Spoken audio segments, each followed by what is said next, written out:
Halo, selamat datang di channel Skripsi Bisa.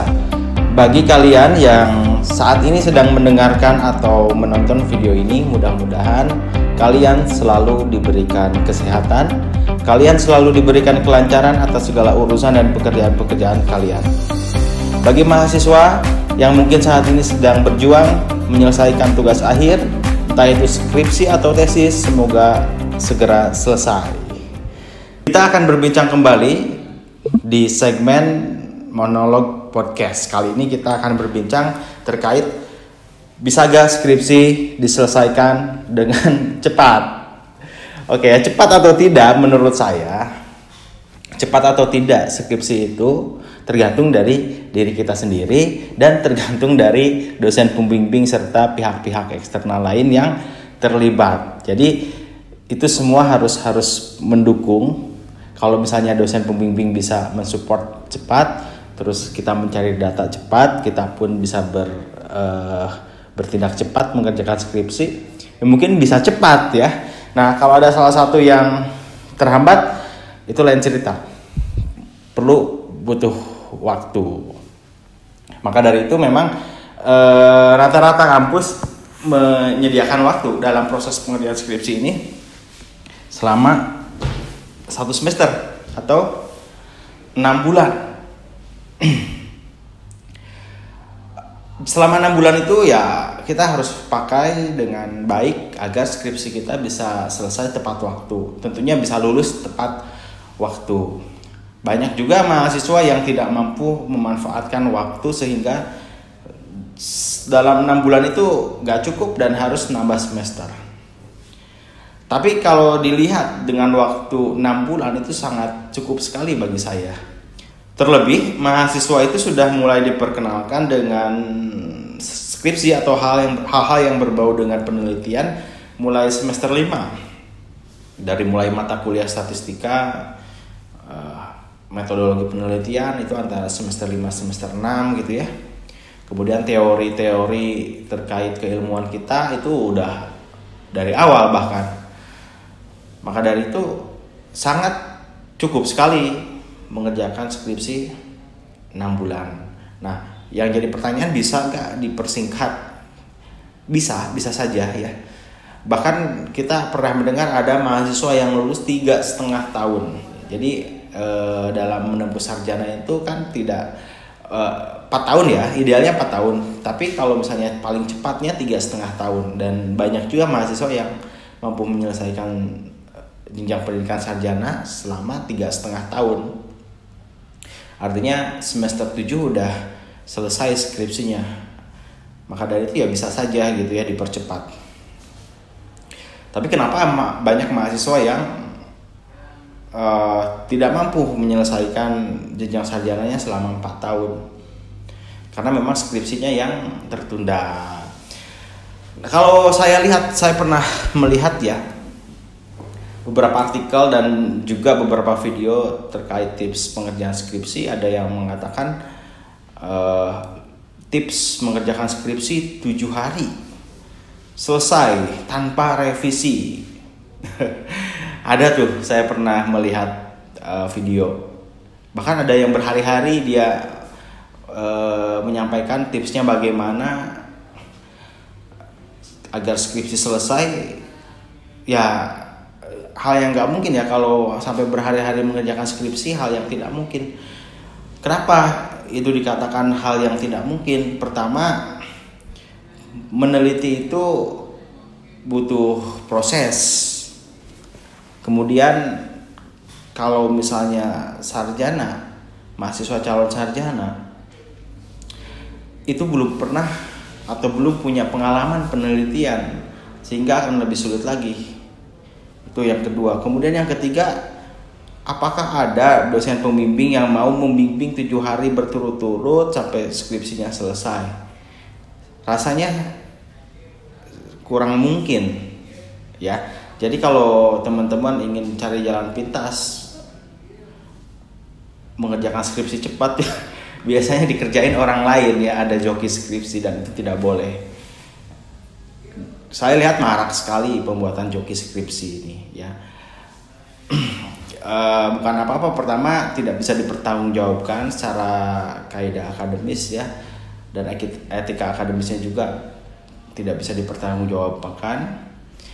Kemudian bukan hasil kita sendiri yang tiba-tiba kita klaim itu hasil kita, dan itu tidak boleh. Kalau misalnya mengerjakan skripsi sebulan 2 bulan itu masih mungkin, tapi dengan catatan ya, mengerjakan skripsi bisa selesai sebulan atau 2 bulan tuh dengan catatan.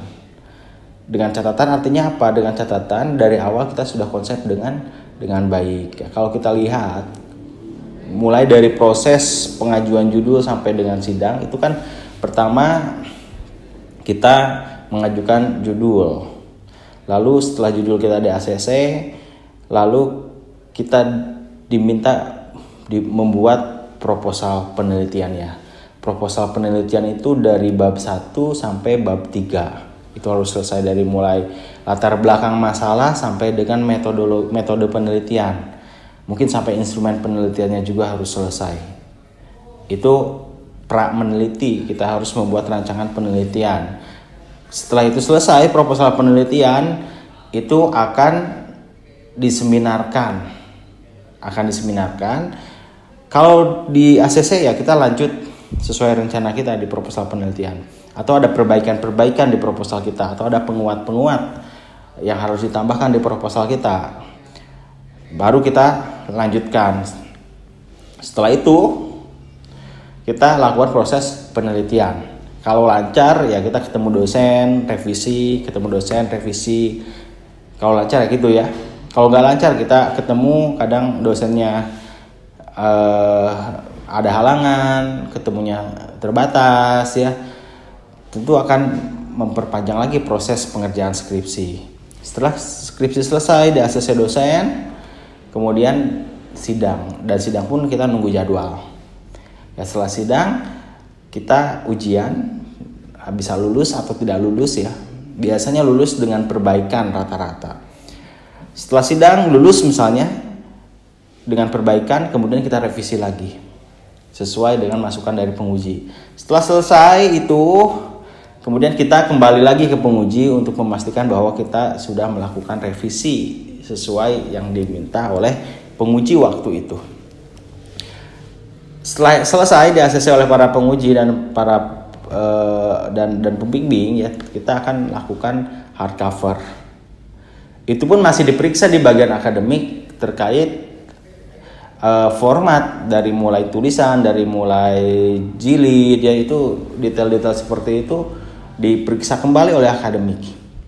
Nah, jadi saya katakan lagi, saya bertanya, mungkin nggak bisa dikerjakan dalam waktu 7 hari?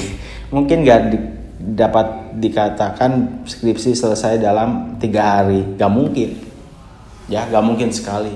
Sekalipun nggak tidur sama sekali, ya nggak ada dosen yang mau menemani kalian mengerjakan skripsi juga seharian, kan gitu. Kalau sebulan masih mungkin, sebulan 2 bulan, tapi dengan catatan kita sudah mulai melakukan konsep penelitian kita dari awal. Ya kalau bisa dari semester 5 kita sudah memikirkan judul, kita sudah mulai mengamati, kita sudah mulai mencari referensi, kita sudah mulai nyusun mungkin. Ya meskipun hanya sekedar konsultasi kepada dosen, belum ada pembimbing, ya kita coba. Kita sudah mulai baca-baca jurnal, baca-baca penelitian terdahulu, baca-baca buku ya, terkait topik yang akan kita jadikan skripsi. Saat proses pelaksanaannya misalnya ya, ketika konsep itu matang, kita tinggal melakukan penelitian, tidak capek lagi dan tidak mulai dari nol lagi. Apalagi kalau dari hasil rancangan penelitian kita ini atau konsep kita ini sesuai dengan apa yang diharapkan oleh dosen pembimbing, itu tidak akan lama. Sebulan 2 bulan bisa selesai. Di mana sih hal yang paling lama dalam proses pembuatan skripsi? Proses yang paling lama dalam pembuatan skripsi itu ada di bab 1, bab 2, bab 3. Kalau di bab 4 itu kan hanya menyajikan data dan menginterpretasikan data, itu sebentar. Nah, di bab 1 sampai bab 3 ini saya pikir dan saya rasa ini yang paling terberat. Mulai dari cari teori, mulai dari cari fenomena dan permasalahan yang ada, data-data pendukung kita, kenapa penelitian ini penting dilakukan ya. Itu yang agak lama di sana. Sehingga teman-teman ya mulai harus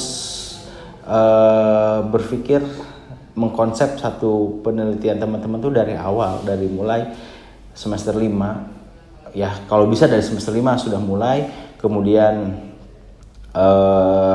sudah mulai serius saat mengikuti mata kuliah metodologi penelitian, di sana harus sudah mulai sana. Nah, baru dengan catatan itu sebulan 2 bulan bisa selesai skripsi. Tinggal kita cari data penelitiannya, kemudian kita olah, kita susun bab 4 bab 5-nya. Selesai gitu ya. Sebentar. Nah, kalau misalnya teman-teman tidak lakukan itu, ya mungkin 3 bulan sampai 6 bulan masih bisa dikejar. Kalau misalnya startnya dari semester 7 atau semester 6. Nah, kalau sama sekali tidak lakukan itu, terus mepet waktunya, sampai misalnya waktu 2 bulan lagi harus selesai skripsi, teman-teman belum punya konsep apa-apa, mulai dari nol, saya rasa tidak mungkin 1 bulan dikerjakan. Apalagi 1 minggu. Ya, itu tidak mungkin lagi gitu ya. Maka dari itu kalau misalnya ingin cepat, sebetulnya harus curi start dari awal. Kita bisa. Nah, kalau ketemu dosen pembimbing yang mudah ditemui, kalau ketemu dosen pembimbing yang sulit untuk ditemui, tentu ini menjadi tantangan tersendiri. Apalagi dosen pembimbing yang misalnya perfeksionis, hal sekecil apapun, yang entah itu tulisan dan lain-lain diperhatikan, ya kita pun harus mengikuti karakter dosen pembimbing. Ya, jadi saya rasa kalaupun ada tips yang mengatakan 7 hari selesai, 3 hari selesai, bahkan sebulan selesai, ya itu kemungkinannya kecil ya. Dari kondisi pun berbeda ya, entah itu dari kondisi dosen kita, dari kondisi kita sendiri, dari kondisi keilmuan kita, itu sangat beda sekali. Ya, kalaupun benar mereka bisa melakukannya dengan 7 hari selesai skripsi tanpa revisi, ya mungkin mempunyai dosen pembimbing yang terus-terus mendampinginya gitu ya. Atau dia sendiri gak tidur selama 7 hari mengerjakan skripsi siang dan malam. Kuat tidak tidurnya. Ya bisa jadi seperti itu. Kalau saran dari saya menghadapi skripsi ini, pertama jangan terlalu dianggap berlebihan. Artinya ini adalah hal biasa yang harus dilewati. Sebetulnya bisa lancar kalau kita pun mengikuti proses dan prosedur yang sudah ditetapkan. Mulai dari awal tentunya ya, di semester 5 kita sudah mulai berpikir. Itu kita tidak akan menjadi hal yang menakutkan lagi ya, apalagi menjadi beban. Biasanya skripsi menjadi masalah dan menjadi beban ya, karena kita sendiri yang selalu menunda-nunda, sehingga seolah-olah kita terpepet dan stres jadinya. Akhirnya ketika kita stres, depresi, boro-boro mikir skripsi ya, yang ada pikiran kita terkuras karena depresi itu sendiri, bukan karena skripsi sebetulnya. Dan akhirnya ya tidak bisa lulus tepat waktu ya. Pengerjaan skripsi perlu pemikiran yang tenang, perlu pemikiran yang matang, dan perlu mental ya. Entah itu saat direvisi oleh pembimbing skripsi kita, entah itu kita menerima masukan-masukan dan saran pembimbing, kita perlu siap mental juga. Mending kalau misalnya pembimbing memberikan saran yang pakai bahasa yang biasa. Kalau sudah pakai bahasa yang tidak biasa, artinya yang memang kita ini yang bisa mengusik mental kita, nah kita harus siap-siap juga. Kadang juga ya pembimbing ada yang keras. Nah, kalau misalnya kita mendapatkan pembimbing seperti itu, jangan mudah diambil hati ya. Tujuan pembimbing sangat betul ya, tujuannya pasti ingin skripsi kalian selesai dan sesuai ya, agar bisa lulus. Harus berpikir ke sana, jangan sampai berpikir tidak baik yang akhirnya kita menjadi depresi, yang akhirnya stres ke kitanya, dan proses pengerjaan skripsi pun menjadi terganggu. Nah, ini perlu mindset yang bagus ya. Jadi kalau misalnya dikatakan bisa cepat selesai mengerjakan skripsi, ya bisa, tergantung dari kita. Kalau kita dipersiapkan dari awal, kita strategikan cara penyelesaiannya, itu akan cepat. Beda kalau misalnya kita hanya berleha-leha, kita hanya nunggu nanti 6 bulan lama gitu ya. Nanti aja, bimbingan pun jarang gitu ya. Ya bagaimana bisa cepat selesai. Sementara proses bimbingan itu hal yang perlu, tanpa ACC dari pembimbing skripsi kita ya tidak ada apa-apanya meskipun sudah jadi ya. Lalu pesan saya, perhatikan juga etika kita kepada dosen pembimbing terutama, entah itu etika cara menghubungi dosen melalui WhatsApp, bagaimana cara menghubungi dosen melalui email ya, bagaimana menghubungi dosen melalui telepon, atau bagaimana kita berkomunikasi dengan dosen secara langsung tatap muka gitu ya, bimbingan. Ini perlu etika juga agar semuanya lancar ya, agar semuanya lancar, kita bisa lulus tepat waktu. Nah, jadi obrolan kita saat ini sebetulnya cepat atau tidak tergantung kita. Namun cepat di sini tidak bisa diartikan 7 hari gitu ya, 1 bulan atau beberapa hari itu gak bisa. Meskipun banyak orang yang banyak ya materi yang memberikan tips selesai 7 hari dan lain-lain, itu saya rasa enggak lah gitu ya, jangan didengar lah ya. Yang penting kita berupaya terus dan punya target kapan harus selesai. Target harus realistis ya, jangan sampai kita menargetkan skripsi selesai 7 hari.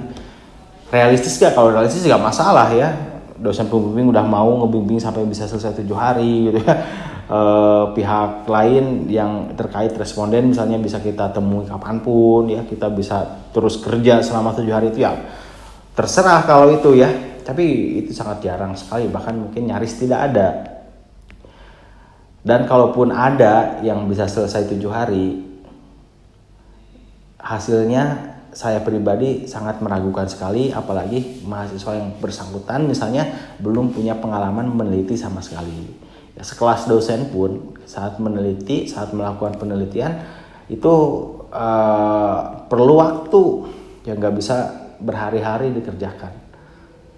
Apalagi cari-cari referensi ya, cari-cari penelitian terdahulu, mencoba mempelajarinya, itu lama.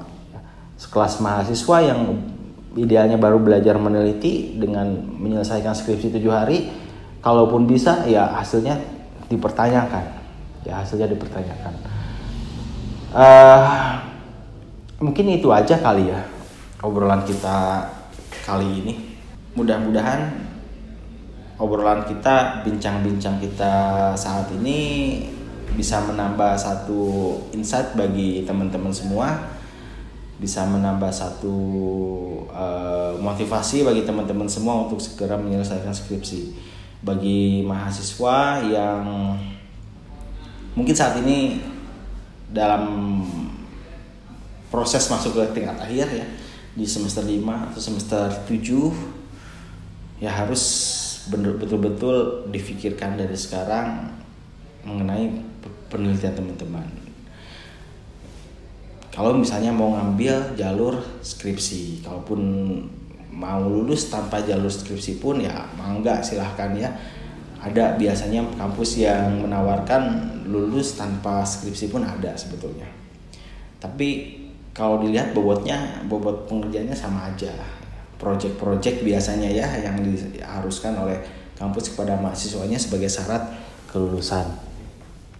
Itu ada aja ya. Nah, mudah-mudahan jadi insight bagi teman-teman semua dan mudah-mudahan bermanfaat ya.